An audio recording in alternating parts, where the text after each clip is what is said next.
Das Gehirn ist eines der kompliziertesten Konstrukte des bekannten Universums und trotzdem, oder vielleicht auch gerade deswegen, ist es auch noch das Einzige, was über sich selbst nachdenken kann und zumindest versuchen kann, sich selbst zu verstehen. In diesem Video geht es genau um die Neuroanatomie, also aus welchen Abschnitten das Gehirn aufgebaut ist und welche Funktion diese haben. Moin, ich bin Jannis und hier auf dem Kanal geht es immer um unser Gehirn. Und deswegen ist auch nicht schwer zu erraten, dass ich absolut fasziniert bin von unserem Gehirn, so sehr, dass ich sogar Medizin studiert habe, die letzten 2 Jahre in der Neurologie gearbeitet habe und sogar meine Doktorarbeit in der Neuroanatomie geschrieben habe. Und trotzdem würde es absolut nicht stimmen zu behaupten, dass ich das Gehirn wirklich verstehe. Aber die Grundlagen vom Gehirn, die müssen nicht kompliziert sein und die sind trotzdem spannend und genau die kommen jetzt. Also wenn wir einmal richtig rauszoomen, dann ist ja unser ganzer Körper komplett durchzogen von unserem Nervensystem und da können wir unterscheiden einmal das zentrale Nervensystem mit Gehirn und Rückenmark von dem peripheren Nervensystem mit den Spinalnerven und den Hirnnerven. Die verkabeln quasi das zentrale Nervensystem mit den Muskeln und den anderen peripheren Organen. Und wenn wir die jetzt aber einmal alle weglassen und dann dem Rückenmark von unten nach oben folgen, dann kommen wir beim Gehirn an. Das fängt definitionsgemäß an der Stelle an, direkt über dem obersten Spinalnerven, da wo der austritt. Darunter Rückenmark, darüber ist Gehirn. Und auch beim Gehirn macht es Sinn, wenn wir uns das einmal von unten nach oben schrittweise angucken, denn so ist es entwicklungsgeschichtlich mehr oder weniger entstanden. Und so lassen sich dann auch die Abschnitte und die Funktionen ganz gut zuordnen. Und als allererstes kommt da der Hirnstamm. Der ist ganz sinnvoll benannt, denn der ist quasi wie ein kleiner Stamm, der oben dann seine Baumkrone hat, das ist das Großhirn, und hinten noch so eine kleine seitliche Baumkrone dran, das ist das Kleinhirn. Und die verbindet er zum einen miteinander und zum anderen auch nach unten mit dem Rückenmark und dann quasi indirekt mit den Spinalnerven. Also letztendlich wie ein Baumstamm auch die Äste, die Baumkrone und die Wurzeln miteinander verbindet. Und auch wenn die überragenden und spannenden Leistungen des menschlichen Gehirns zwar hauptsächlich an anderen Stellen erbracht werden, ist der Hirnstamm trotzdem essentiell, denn ohne ihn wäre kein Überleben möglich. Also zum einen, weil er die ganzen Bahnen durchleitet, aber vor allen Dingen auch, weil die meisten unserer unbewussten, aber lebensnotwendigen Funktionen dort lokalisiert sind. Also ist er letztendlich die Steuerzentrale von vielen wichtigen Vitalfunktionen und von vielen lebensnotwendigen Reflexen, also zum Beispiel von unserer Kreislauffunktion, steuert mit dem Blutdruck und die Herzfrequenz und die Atmung und an Reflexen zum Beispiel Husten, Schlucken oder Brechen. Das heißt, jede wirklich größere Schädigung vom Hirnstamm ist absolut lebensbedrohlich, während bei einer größeren Schädigung vom Großhirn Überleben durchaus noch möglich sein kann. Selbst wenn quasi das ganze Großhirn kaputt ist, kann es im Wachkoma manchmal noch sein, dass durch den Hirnstamm das Überleben trotzdem weiter aufrechterhalten wird. Aber dann ist halt kein Bewusstsein mehr möglich. Also um wirklich ein Leben führen zu können, wie wir das wollen, brauchen wir auf jeden Fall beides, Hirnstamm und Großhirn. Und was eigentlich ganz beeindruckend ist zum Hirnstamm, ist, dass er tatsächlich nur ungefähr so groß ist wie unser Daumen. Und weil er der entwicklungsgeschichtlich älteste Teil ist, fallen auch die Unterschiede zwischen Tier und Mensch hier relativ gering aus. Man kann den Hirnstamm noch unterteilen in 3 verschiedene Abschnitte und die gucken wir uns jetzt noch einmal einzeln an. Also los geht's, wie wir ja gesagt hatten, über dem ersten Spinalnerven. Darüber kommt dann die Medulla oblongata, das heißt zu Deutsch das verlängerte Mark. Also auch eine sinnvolle Bezeichnung, weil das Rückenmark sich da quasi nach oben verlängert und außer dieser Definition, wo es losgeht, die Abgrenzung von den beiden voneinander gar nicht so leicht ist. Als nächstes kommt darüber dann die Brücke. Auf Lateinisch ist das der Pons.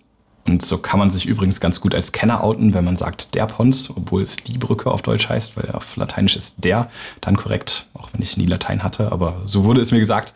Und das sagen immer alle falsch, also Geheimtipp. Und die Brücke, die ist zum einen gut erkennbar, weil es einfach diese Querwulst ist. Der Name macht auch irgendwie wieder Sinn, weil es aussieht wie so eine Brücke, die da drüber zieht über den restlichen Hirnstamm. Und wenn wir einmal von hinten auf den Hirnstamm gucken, dann sehen wir, dass die Brücke da ziemlich dick verbunden ist mit dem Kleinhirn, was hier dem Hirnstamm quasi so von hinten aufliegt. Diese Verbindungen, das sind die Kleinhirnstiele. Und die geben uns eigentlich auch schon die Hauptfunktion von der Brücke, nämlich, dass sie eine Umschaltstation ist von Informationen, die zum Beispiel vom Großhirn oder auch vom Rückenmark zum Kleinhirn hin müssen und dann vom Kleinhirn auch wieder zurück und wieder an irgendwelche anderen Ziele müssen. Diese Verbindungen sind ja ganz schön dick. Was sind das also für Informationen, die da alle ins Kleinhirn hinein müssen? Letztendlich mehr oder weniger alles, was mit unserer Motorik, mit unserer Bewegung zu tun hat. Also das Kleinhirn ist vor allen Dingen zuständig für die Koordination und für die Feinabstimmung von unseren Bewegungen. Auch wenn viel von der Bewegungsplanung auch in unserem Großhirn funktioniert, aber ohne das Kleinhirn klappt das alles nicht so richtig. Ihr habt vielleicht schon mal freiwillig oder auch weniger freiwillig die Funktion vom Kleinhirn an eurem eigenen Körper quasi getestet.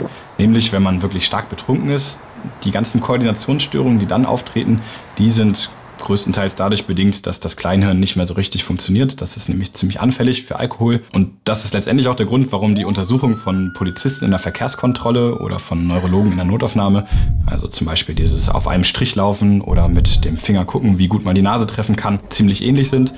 Beide wollen eigentlich herausfinden, ob das Kleinhirn richtig funktioniert, der Neurologe aber, um zu gucken, ob irgendeine neurologische Erkrankung dahinter steckt, und der Polizist wahrscheinlich eher, weil er nach dem Alkohol gucken will. Jetzt hoffen wir aber mal, euer Kleinhirn hat die Polizeikontrolle überstanden. Dann gibt es noch einen super spannenden Fakt zum Kleinhirn. Dazu müssen wir aber erst noch einmal ein bisschen rausgehen oder eigentlich reingehen in das Ganze. Nämlich generell ist das ganze Nervensystem ja aus ganz vielen kleinen Nervenzellen aufgebaut. Man schätzt, dass das menschliche Gehirn aus so etwa 86 Milliarden Nervenzellen besteht, also über 10-mal so viel, wie wir Menschen auf der Erde haben. Und was denkt ihr, wie viel von diesen Nervenzellen eigentlich im Kleinhirn lokalisiert sind? Tatsächlich über 50%. Das wirkt ja irgendwie komisch, weil das ist ja relativ klein im Vergleich zum Großhirn. Aber das funktioniert letztendlich durch zwei Tricks. Zum einen ist einfach die Population von den ganzen Nervenzellen ziemlich divers. Also da gibt es ganz viele verschiedene und vor allen Dingen ganz große und ganz kleine. Und im Kleinhirn gibt es ganz viele von diesen Körnerzellen und die sind einfach ziemlich klein im Vergleich. Das heißt, davon passen viele ins Kleinhirn rein. Aber es gibt noch einen weiteren Trick, damit das auch wirklich passt. Und dafür müssen wir uns so eine Nervenzelle nochmal angucken. Die besteht ja letztendlich aus 3 entscheidenden Dingen. Also einmal dem Zellkörper und dann 2 Fortsätzen. Auf der einen Seite das Axon. Das ist letztendlich der Fortsatz, wo die Information elektrisch weitergeleitet wird. Das zweigt sich dann auf und dann bindet es an andere Nervenzellen und sendet die Information dann chemisch an die weiter über die Synapsen. Und am anderen Ende hat die Nervenzelle diesen anderen Fortsatz, den Drüsenbaum. Das ist genau das, wo dann die Synapsen von anderen Nervenzellen wieder ankommen.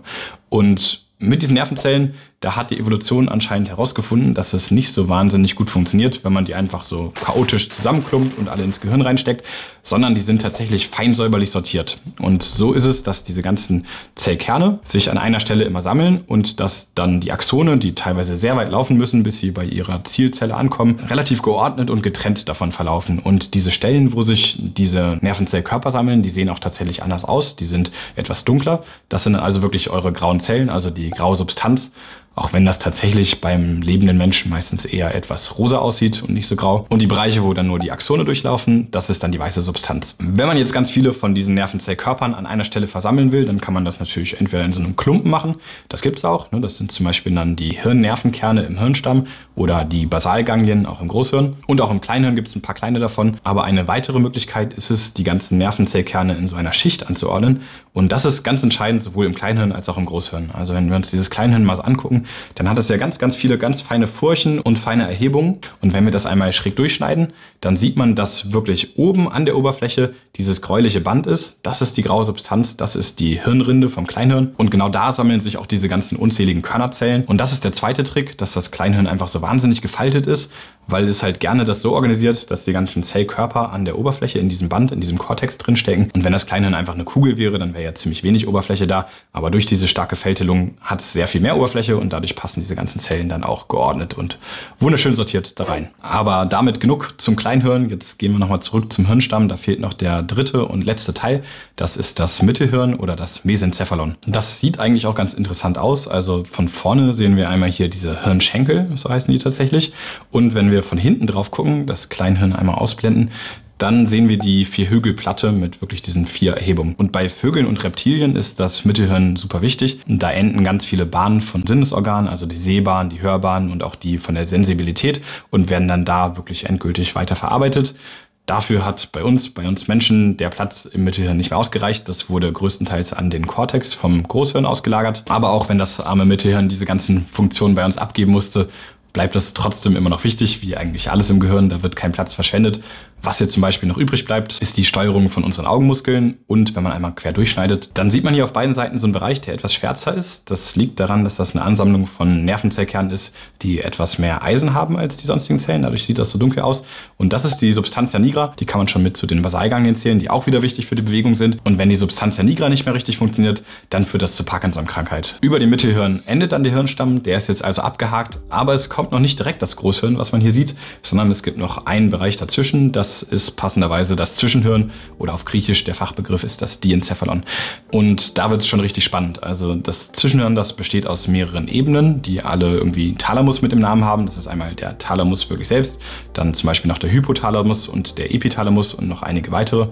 aber das sind eigentlich so die spannendsten. Fangen wir mal mit dem Hypothalamus an. Der sitzt hier vorne über der Hypophyse und der ist eigentlich die wichtigste Schnittstelle zwischen unserem Gehirn und unserem weiteren Körper. Also der ist die Steuerzentrale von dem vegetativen Nervensystem und der steuert auch die Hypophyse, wo dann ganz viele Hormone ausgeschüttet werden.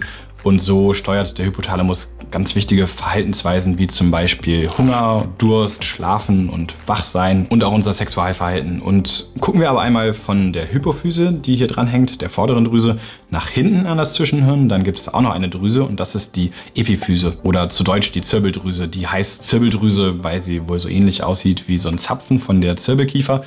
Und die Zirbeldrüse, das ist wahrscheinlich so mit die Region vom Gehirn, um die sich die meisten Mythen ranken. Das liegt wahrscheinlich daran, dass es die eine Struktur vom Gehirn ist, die ziemlich in der Mitte liegt und die es als eine von den ganz wenigen Strukturen nicht doppelt gibt. Das meiste ist im Gehirn eigentlich gespiegelt auf der linken und auf der rechten Seite. Und weil die Zirbeldrüse aber genau in der Mitte liegt, gibt es die halt nur einmal.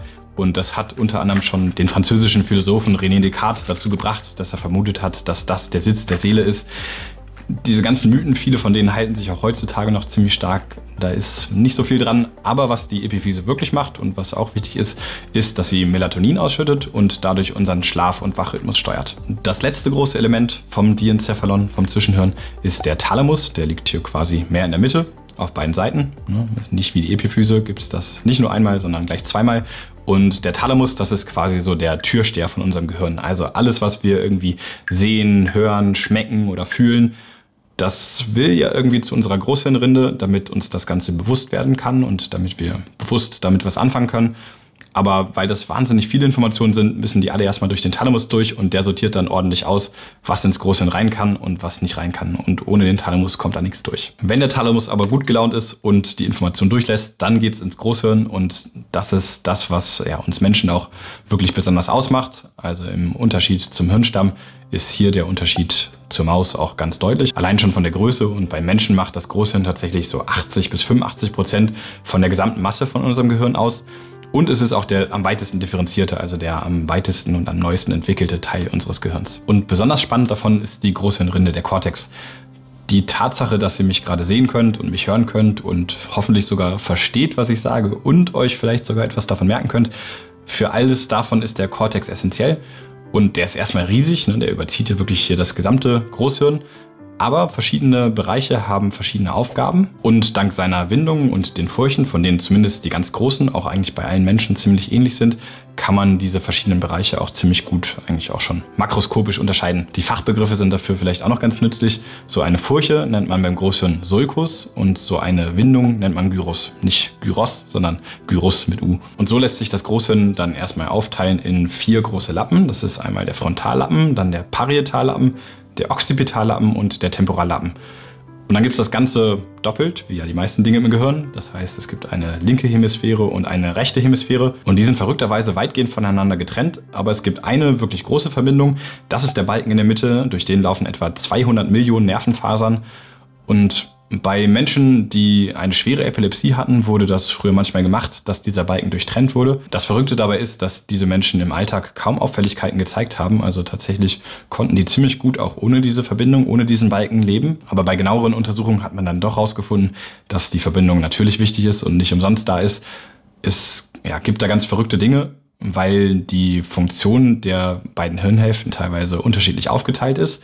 Also vieles machen sie auch jeweils identisch und verrückterweise jeweils für die andere Körperhälfte meistens. Aber eine Sache, die zum Beispiel nicht mehr funktioniert hat, ist, wenn diese Menschen in ihrem linken Gesichtsfeld irgendetwas gesehen haben, zum Beispiel einen Apfel, dann wurde diese Information so weitergeleitet, dass die letztendlich rechts im Gehirn angekommen ist, im Occipitallappen, auch unabhängig von dieser Durchtrennung von dem Balken. Dort wurde der Apfel dann quasi erkannt als Bild, aber die Benennung, die erfolgt in der Regel in der linken Hirnhälfte. Und das hat dann nicht mehr geklappt, dass diese Information von dem Bild dann nach links zu den Sprachzentren rüberkam. Das heißt, die Menschen konnten diesen Apfel, den sie im linken Gesichtsfeld gesehen haben, dann nicht mehr benennen. Das war jetzt schon ein bisschen Vorausgriff darauf, welche Funktionen an welchen Stellen so verteilt sind im Gehirn. Gucken wir uns nochmal die spannenden Dinge genauer an. Wir fangen mal ganz hinten an beim Occipitallappen oder zu Deutsch, wenn man so will, der Hinterkopflappen. Und die Aufgabe von dem ist ganz simpel, ganz eindeutig, der ist für Sehen zuständig. Das ist ein bisschen komisch konstruiert. Die Augen sind vorne und die Gehirnregion, die fürs Sehen zuständig ist, ist ganz hinten. Warum das so ist, ist schwer zu sagen, aber es funktioniert. Und die Informationen, die wir dann mit unseren Augen aufnehmen, die werden gesteuert, erstmal durch den Thalamus, durch den Türsteher natürlich, und kommen dann hinten im Occipitallappen an. Und da sehen wir schon ein spannendes Prinzip, denn damit wir dann tatsächlich was erkennen und einen Sinn daraus machen können, was wir sehen, ist es ein mehrstufiger Prozess, der ablaufen muss. Erstmal landet diese Information im primären visuellen Kortex, wo sie weiterverarbeitet wird. Aber das reicht noch nicht aus, sondern dann gibt es weitere Cortex-Areale, auch erstmal noch im Occipitallappen gelegen, die sich dann sekundäre und auch weitere Assoziationskortizes nennen. Und erst durch diese mehrstufige Verarbeitung in denen und dann sogar auch noch Weiterleitung in den Parietal- und in den Temporallappen können wir letztendlich wirklich was damit anfangen, was wir sehen. Gucken wir doch direkt mal weiter zum Parietallappen, der liegt davor und geht nach vorne bis hin zur Zentralfurche, bis zum Sulcus centralis. Und der Parietallappen, der ist zuständig für unsere ganze Sensibilität. Und wir kennen ja inzwischen die Logik. Auch hier gibt es wieder einen Bereich, an dem die Information als erstes ankommt. Also die sensible Information, zum Beispiel von unserer Haut, vom ganzen Körper, die kommt hier ganz vorne an, in dem Gyrus postcentralis. Für die weitere Verarbeitung der sensiblen Informationen braucht der dann auch wieder Unterstützung. Und so der hintere Bereich vom Parietallappen, der fasst die verschiedenen Wahrnehmungen zusammen. Nicht nur die Sensibilität, sondern auch das Visuelle und auch das Auditive von unseren Ohren und baut uns daraus so ein 3D-Bild, eine Gesamtwahrnehmung von uns und von unserer Umgebung. Wenn diese Region nicht mehr funktioniert, zum Beispiel nach einem Schlaganfall, dann kommt es zu einem ganz verrückten Phänomen, insbesondere wenn die rechte Seite betroffen ist, nämlich zu einem sogenannten Neglect. Und das heißt, dass Dinge, die man wahrnimmt, es kreuzt ja quasi wieder alles im Gehirn, das heißt Dinge von der Gegenseite, die man da sieht, hört oder auch fühlt, obwohl man die eigentlich noch wahrnehmen könnte, werden die nicht mehr richtig in dieses 3D-Bild eingebaut und werden deswegen nicht mehr richtig erkannt. Das heißt, wenn zum Beispiel jemand sich mit einem Betroffenen unterhält und auf der linken Seite steht, dann kann es sein, dass sie den überhaupt nicht wahrnehmen, nicht hören, nicht sehen, obwohl das eigentlich vom restlichen Gehirn her funktionieren würde. Es kann sogar so weit gehen, dass man seine eigenen Körperteile, also zum Beispiel seinen Arm, selbst wenn man ihn spüren kann, nicht mehr als sich selbst zugehörig empfindet. Das ist also die Sensibilität und die Wahrnehmung. Gehen wir mal noch einen Schritt weiter nach vorne, dann kommen wir zum Frontallappen oder zum Stirnlappen, der hinter dieser Zentralfurche beginnt. Und der ist für zwei verschiedene Dinge eigentlich zuständig. Erstmal vor allen Dingen für die Motorik. Die fehlt uns ja noch, beziehungsweise macht das Kleinhirn schon vieles davon, aber die eigentliche Planung der Motorik, die findet tatsächlich im Großhirn statt, im Frontallappen und dann die feine Abstimmung und Koordination im Kleinhirn. Der primäre motorische Kortex hat noch eine spannende Gemeinsamkeit mit dem primären sensiblen Kortex, den wir gerade hatten, nämlich sind die beide somatotop aufgebaut. Somatotop, was heißt das? Gucken wir uns nochmal das Beispiel von dem primären sensiblen Kortex an. Da kann man, wie auch beim motorischen, quasi so einen Homunculus drüber legen, also so ein kleines Männchen. Und dieses Männchen, wenn man das hier einmal drauf malt, dann zeigt uns das, an welcher Stelle hier von dem Kortex welche Stelle des Körpers wahrgenommen wird von der Oberflächensensibilität. Also das heißt, auch hier ist nicht wieder irgendwie alles wild durcheinander, sondern alles fein geordnet. Und zum Beispiel das Knie, das liegt hier an der Mantelkante, während die Wahrnehmung von unserer Hand weiter außen ist und die Wahrnehmung vom Gesicht noch weiter unten. Und man sieht, dass die Maße ja nicht mit dem zusammenpassen, wie groß unsere Körperteile wirklich sind. Also wenn man dieses Männchen einmal so umsetzt, dann würde das so aussehen. Und hier sieht man jetzt quasi, wie fein die Wahrnehmung in den verschiedenen Körperregionen ist. Am Rücken zum Beispiel nehmen wir ziemlich wenig wahr, während unsere Hände, die sind super fein, die brauchen wir sehr genau. Oder auch unser Gesicht, da liegen viel mehr Sinneszellen und dementsprechend ist dann auch im Gehirn das viel, viel größer abgebildet. Das gleiche Prinzip gilt auch für den primären motorischen Kortex.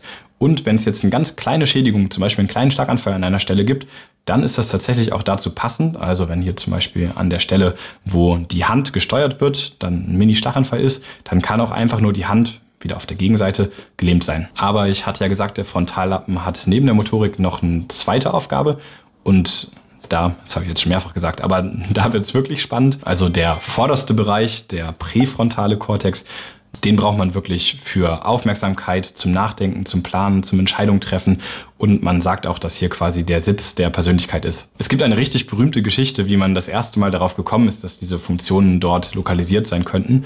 Das ist die Geschichte von Phineas Gage. Der war Arbeiter bei einer Eisenbahngesellschaft und bei einem Unfall, bei einer Sprengung, da ist ganz unglücklich eine Eisenstange durch seinen Schädel hindurch geschossen, unten unter das linke Auge rein und dann oben aus dem Kopf wieder raus und hat dabei seinen präfrontalen Kortex zerstört oder zumindest teilweise kaputt gemacht. Und das Verrückte war, dass Phineas Gage diesen Unfall überlebt hat und sogar die ganze Zeit dabei bei Bewusstsein war und darüber berichten konnte. Und hinterher, noch verrückter quasi, eigentlich keine erkennbaren Schädigungen erstmal hatte.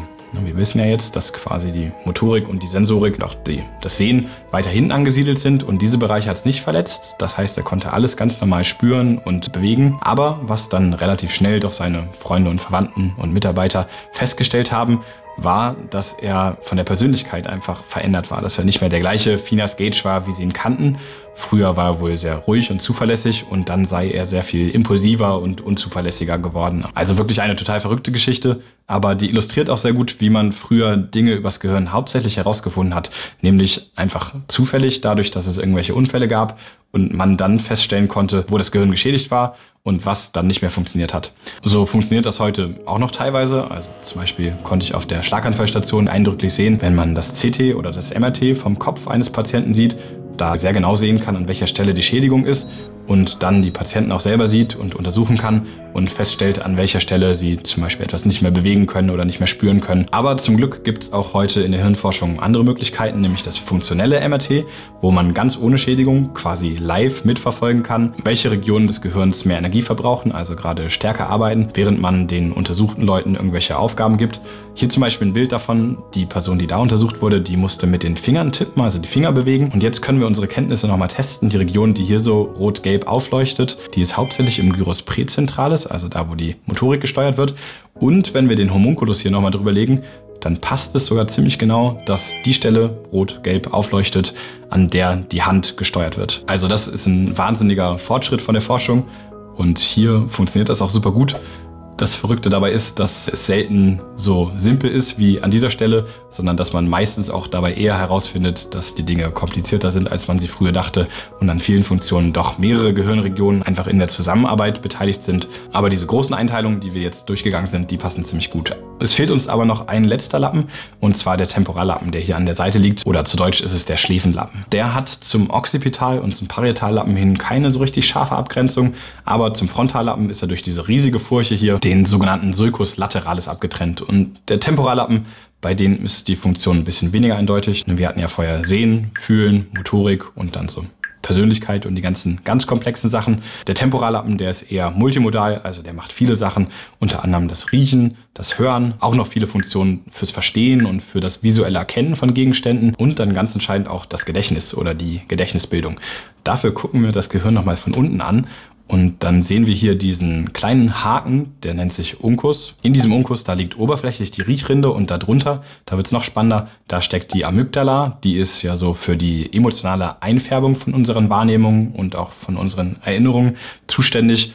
Allerdings ist sie eher diejenige, die die Dinge negativ einfärbt. Außerdem ist sie Teil vom limbischen System. Da gehören noch verschiedene andere Dinge zu. Eine ganz entscheidende Sache, die dazu gehört, ist der Hippocampus. Der versteckt sich direkt hier daneben im Gyrus parahippocampalis. Ganz schöner Zungenbrecher, das habe ich jetzt heimlich 10-mal aufgenommen, aber schneide ich alles raus. Aber da steckt der Hippocampus drin und der ist auch super spannend. Der ist ganz entscheidend für das Bilden und das Abrufen von Erinnerungen. Die Langzeiterinnerungen, die sind nicht im Hippocampus selber abgespeichert, sondern eher im Cortex. Aber ohne den Hippocampus kriegen wir die Dinge nicht gespeichert und kriegen sie auch nicht wieder abgerufen. Die Übertragung von Erinnerungen aus dem Kurzzeit- ins Langzeitgedächtnis, die findet vor allen Dingen im Schlaf statt. Das heißt, ich wünsche euch heute wirklich guten Schlaf, damit ihr euch möglichst viele von diesen Dingen übers Gehirn merken könnt. Wenn ihr bis zum Schlafen aber noch ein bisschen Zeit habt, dann habe ich eine Playlist für euch gebastelt mit weiteren Videos zu den einzelnen Hirnregionen. Die findet ihr hier. Vielen Dank fürs Gucken auf jeden Fall. Ich hoffe, wir sehen uns in einem der nächsten Videos. Ciao.